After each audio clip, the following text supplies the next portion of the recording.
সম্মানিত সুপ্রিয় দর্শক শ্রোতা দেশ ও প্রবাস থেকে যারা এই মুহূর্তে আমাদের সাথে আছেন, ভিডিও দেখতেছেন অথবা শুনতেছেন, সবাইকে জানাই আন্তরিক প্রীতি ও শুভেচ্ছা।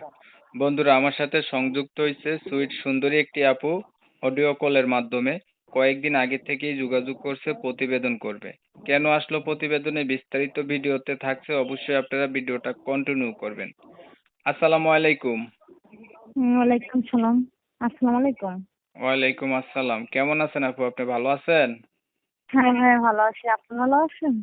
এই তো আলহামদুলিল্লাহ ভালো আছি। আপু, আপনি প্রতিবেদনে কেন আসলেন? এই তো ভাই প্রতিবেদন আইছি, অনেক কষ্টে আছি দিকে, এই জন্য প্রতিবেদন আইছি। কি কষ্টে আছেন? অনেক কষ্টে আছি ভাই। বলেন না কষ্ট কথাগুলো এই- শুনি। অনেক কষ্টে আছি। ছোট কাল থেকে কেউ নাই, সৎ মাধ্যমে মানুষ হয়েছে। ছোট একটা ভাই আছে, সৎ ভাই। সৎ মা অনেক কষ্টে আছি দিকে, অনেক অত্যাচার করে দিকে, এই জন্য প্রতিবেদন আইছি। চাইতেছেন কি? অনেক কষ্টে থেকে একটু প্রতিবেদন দিয়েছি, আর না হলে তো প্রতিবেদন আসতে হতো না। এখন কি চাইতেছেন? আমি চাইতেছি যেন একটা সুন্দর মনের মানুষ পাই, যে আমাকে জীবন সাথী করে নিতে পারবে, আমার পাশে থাকবে, আমার দায়িত্ব নেবে, আমাকে জীবন সাথী করে নেবে এমন একটা মানুষ চাই। আচ্ছা, আপনি সৎ মায়ের কাছে থাকেন, নিজের মা নাই? না, নিজের মানে বাবা সৎ আছে? মায়ের কাছে থাকে। বাবাও আছে, কোন দেখশনের কিছু না, না থাকার মতনই। আচ্ছা, আপনার বিষয়টা আমি ক্লিয়ার করি। আপনার হচ্ছে নিজের মা মারা যাওয়ার পরে আপনার বাবা হচ্ছে আরেকটা বিয়ে করে। তো সৎ মায়ের কাছে আপনি বড় হইছেন। তো এখন হচ্ছে বাবা হচ্ছে সৎ মায়ের কথা মতোই চলে। থাকি হ্যাঁ, সৎ যে না মায়ের থাকা কথা যেমন, মতোই চলে। না না থাকার থাকার মতোই, মানে মতনই। আপনাকে কেয়ার হম। করে না। অনেক কষ্টে আছেন সৎ মায়ের ওইখানে। এখন চাচ্ছেন একটা ভালো মানুষ, দায়িত্ববান মানুষ যে আপনার পাশে থাকবে, দায়িত্ব নেবে। এমন একটা মানুষের জন্য হ্যাঁ, আপনি প্রতিবেদনে আসছেন, ঠিক আছে? হ্যাঁ। আচ্ছা। প্রিয় দর্শক, আপনারা কিন্তু শুনছেন আপুটি কেন আসছে প্রতিবেদনে। তবে আমি আন্তরিকভাবে দুঃখিত। উনার নাম এবং ঠিকানা কমিউনিটি গাইডলাইনের কারণে নিতে পারি না। ইউটিউবের নতুন নিয়ম কানুন করছে, এর জন্য আপনারা অবশ্যই উনার কাছ থেকে জেনে নিবেন। তো উনি চাচ্ছে একটা ভালো মানুষ, এর জন্য প্রতিবেদনে আসছে। আচ্ছা আপু, আপনার হচ্ছে বর্তমান বয়স কত? বর্তমান বয়সে তো হবে 17-18 মতন। 17-18 মতন। বিয়ে শাদী হয়েছে হুম। আপনার? না ভাই, বিয়ে শাদী হয় নাই।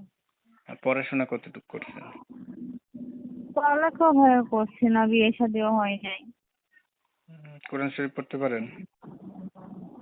না ভাই, করতে পারি না। নামাজ পড়েন? হ্যাঁ, নামাজ পড়ি, নামাজ পড়তে পারি। দেখেন, এখন 2024 সাল।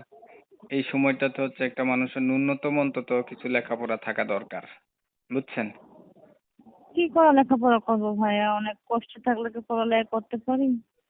বুঝতে পারছি অনেক অনেক কষ্টে ছিলেন, কষ্ট তবে আছে একটু দিকেই তো লেখাপড়া থাকলে পড়ালেখা ভালো করতে হইতো আর পারছি কি, না। বুঝছেন? আম, আচ্ছা। সেটা তো ভালো হতোই। এখন যেমন তেমন একটা মানুষ হইলেই হবে না, আপনার কোনো আলটিমেটাম আছে? যেমন তেমন মানুষ যে আমাকে জীবন সাথী করে নেবে, আমার পাশে থাকবে আজীবন, যে আমার দায়িত্ব নেবে, আমাকে কখনো ছেড়ে যাবো না এমন একটা মানুষ চাই। আমি একটা কষ্টের মানুষ, আর কষ্ট পেতে চাই না, যেন আমার পাশে থাকে এমন একটা মানুষ চাই, যে আমার দায়িত্ব নেবে, আমাকে বিয়ে করবে এমন একটা মানুষ চাই। বয়স বেশি হলে কোনো অসুবিধা আছে? না, না, কোনো অসুবিধা নেই বয়স বেশি হলেও। আচ্ছা। আগে আর কখনো প্রতিবেদন করছিলেন? না, না, আগে কখনো প্রতিবেদন করিনি। আমার জীবনে এই প্রতি মাসে প্রতিবেদন আইছি, কখনো প্রতিবেদন করিনি। আর কিছু বলবেন? অনেক কষ্টে আছে দেখেই প্রতিবেদন আইছি। না ভাই, আর কিছু বলবো না। ঠিক আছে আপু, আপনি ভালো থাকবেন। দর্শক শ্রোতা, আপু হচ্ছে অনেক কষ্টে আছিল, এর জন্য প্রতিবেদন আসছে। কষ্টে ওনার জীবন জর্জরিত হয়ে গেছে। আপনারা কেউ কষ্ট দিবেন না। উনি চাইতেছে একটা ভালো মানুষ যাতে ওনাকে কষ্ট না দেয়। এমন যদি কেউ থাকেন সহৃদয়বান ব্যক্তি, ওনার সাথে যোগাযোগ করেন।